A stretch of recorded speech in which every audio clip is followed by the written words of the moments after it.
Bonjour, aujourd'hui nous allons revenir sur un point essentiel de l'enseignement Nisargadatta Maharaj, mais aussi bien évidemment de cette expérience de première main de reconnaissance de notre être véritable. C'est cette dimension que Nisargadatta nomme le « je suis ».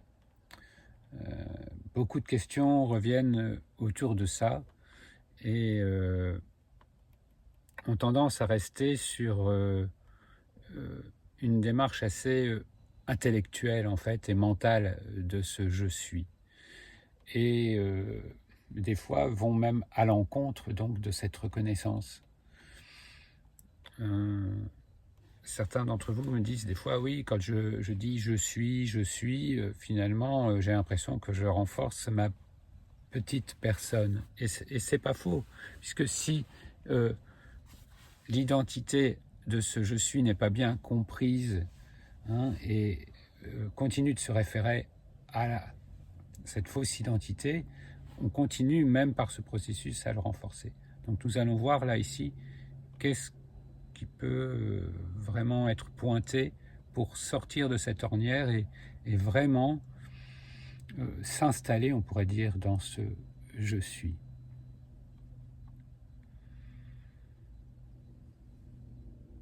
C'est important d'en faire le constat par soi-même. Que nous dit Nisargadatta? Vous n'êtes pas le corps, vous n'êtes pas le mental. Ça n'est pas pour essayer de s'en convaincre, oui, d'une certaine manière, se poser la question, mais revenir alors à ce qui de nous n'est pas du domaine du mental, du domaine du corps, c'est-à-dire qui n'est pas du domaine des pensées, des sensations, des perceptions. Et nous allons ici venir faire cette expérience, que nous faisons déjà, mais la vivre en pleine conscience. Qu'est-ce qui de nous, dans toute expérience,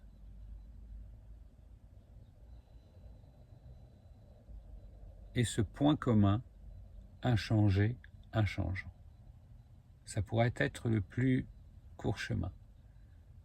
Qu'est-ce qui de nous, dans toute expérience, quelle qu'elle soit, ne change jamais?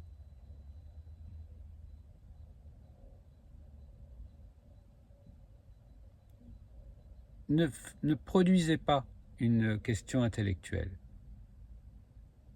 Qu'est-ce qui, de moi, ne change pas et n'a jamais changé dans aucune expérience? Le fait de poser la question amène la réponse, vous amène à vous poser dans ce je suis, automatiquement. Le seul obstacle, c'est que le mental va revenir par derrière et dire non, je valide pas, non, il n'y a rien d'intéressant là, c'est pas ça, c'est pas comme si, c'est pas comme ça. Mais l'expérience est là. C'est obligé. Vous ne seriez pas là en train d'écouter cette vidéo ou quoi d'autre, faire quoi d'autre chose ou ressentir quoi que ce soit si cette expérience première n'était pas là. Donc ça, il faut déjà que ce soit très clair. On pourrait le poser autrement encore. Après, on peut broder là-dessus. Qu'est-ce qui de nous ne change pas avec les âges, la succession des âges différents qui se produisent?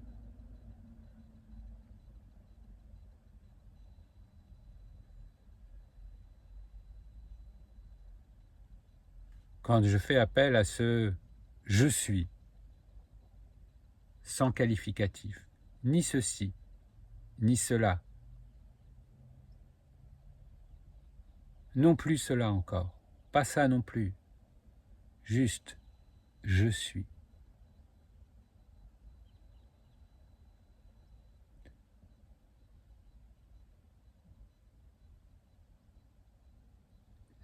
Je suis ceci ne peut pas faire l'expérience de je suis.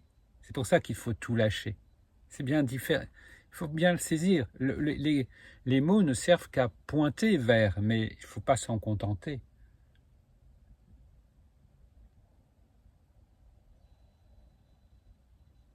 Qu'est-ce qui de nous est sans aucun qualificatif? L'élément inchangé, intemporel, donc non changeant, non limité à une forme,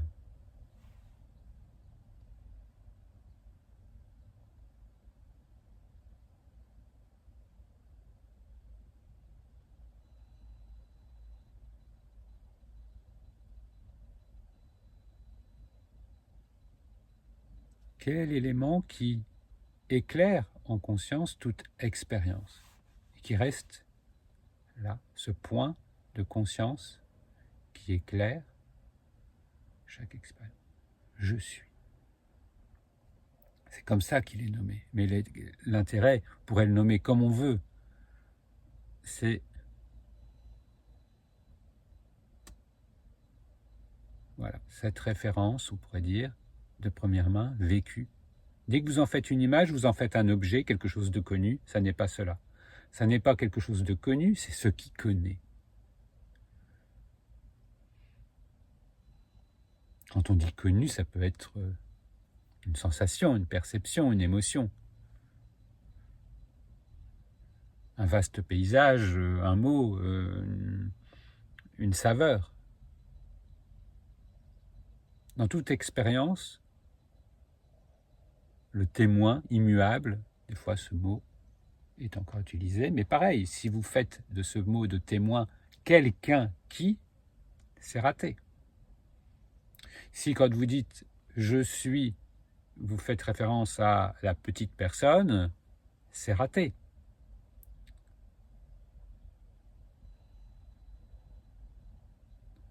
Revenir, toujours, encore. Il n'y a pas besoin qu'il n'y ait pas d'image ou de mots. C'est juste, il n'y a rien à enlever non plus. C'est juste une sorte de décantation très claire, très simple. Qu'est-ce qui est changeant? Qu'est-ce qui est perçu? Qu'est-ce qui perçoit? Même si cela forme un tout, hein, comme on pourrait dire, une tisane est formée des parfums, des saveurs, des plantes qui ont été mises dedans et de l'eau qui contient cela, et le tout fait la tisane qui serait l'expérience. Et bien dans cette expérience tisane, vous avez la partie conscience, je suis, qui serait l'eau, et les éléments parfums de tisane qui changent, suivant plus ou moins fort, suivant ce qu'on met dedans, ce qui se retire. Voilà. Essayez toujours de trouver aussi des images neuves qui ne soient pas des automatismes. Hein, des oui, je sais, oui, j'ai compris. Non. Et quand est-ce que ce je suis peut être contacté? Eh bien toujours là. Ici, maintenant. On ne peut pas dire, ça y est, j'ai contacté, je suis. Voilà, non. Non, c'était quand? Ah, hier, avant-hier. Non. Ça serait une image, ce serait un concept. Au sein de où? De je suis, toujours, bien évidemment. Mais l'idée, c'est de pouvoir le vivre pleinement en conscience et de s'y poser en quelque sorte. Que le vécu puisse être non plus celui d'une personne, hein, comme par réflexion, hein, de la conscience dans l'objet et qui se prend pour centre quelque chose d'éphémère d'elle-même, de sa manifestation, mais de revenir dans ce qui est naturellement inchangé, posé, et qui est donc source aussi automatiquement de stabilité, de tranquillité, de toute inquiétude cesse, ou si des traces encore sont encore perçues, elles sont vues pour ce qu'elles sont.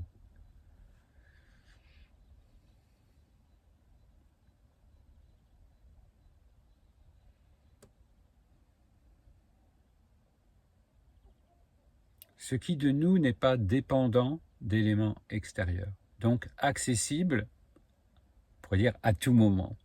Mais tout moment prend place dans ce je suis. indépendamment de toute émotion. Toute émotion prend place dans ce je suis. Tout état prend place dans ce je suis. La veille, le sommeil, le rêve, l'état de veille.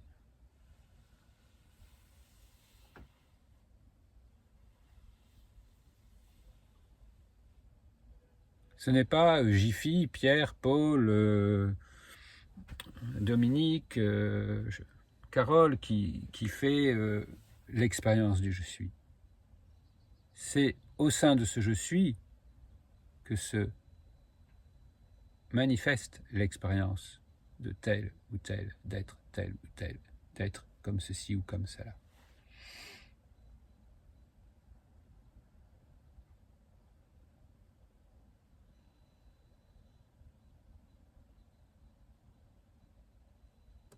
Finalement, il n'y a rien à produire, rien à changer, c'est juste, pour dire, remettre les choses à leur juste place et ce qui est non-chose à sa juste place, mais qu'on ne peut pas poser, on ne peut que y être. On ne peut qu'en faire l'expérience.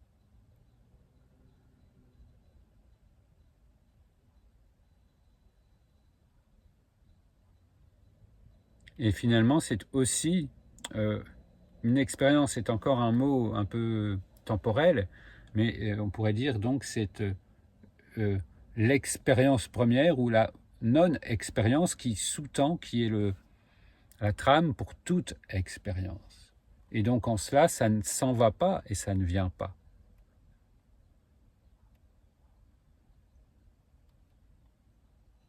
C'est l'inverse.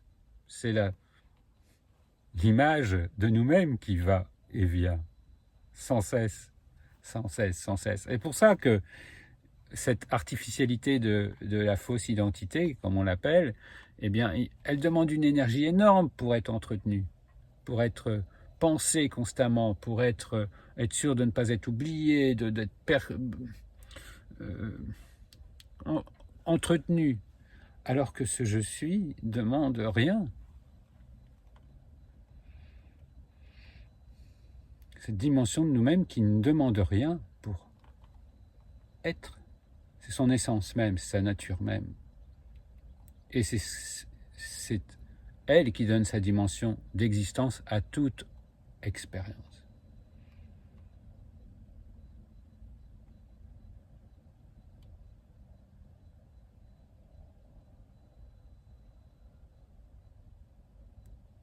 Voilà, pas besoin d'en dire plus, mais c'est juste ce rappel, voilà, cette invitation à ce rappel de cette dimension-là en nous-mêmes.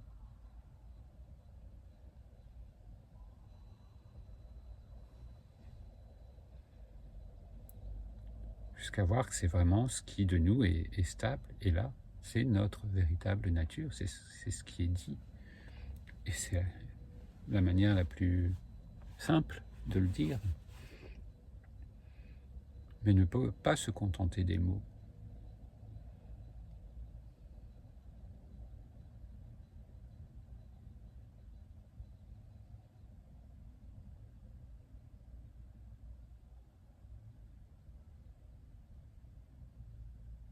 Donc tant que nous avons l'impression d'en être séparés, eh bien faire comme si nous devions y revenir, jusqu'à ce que nous puissions réellement réaliser, voir que c'est en fait que nous y sommes. Eh bien, bonne introspection et découverte de cette ou installation encore plus profonde pour beaucoup d'entre vous dans cette et l'assurance que voilà, c'est bien la bonne direction, le bon endroit pour revenir à soi. Voilà, bien à vous en unité.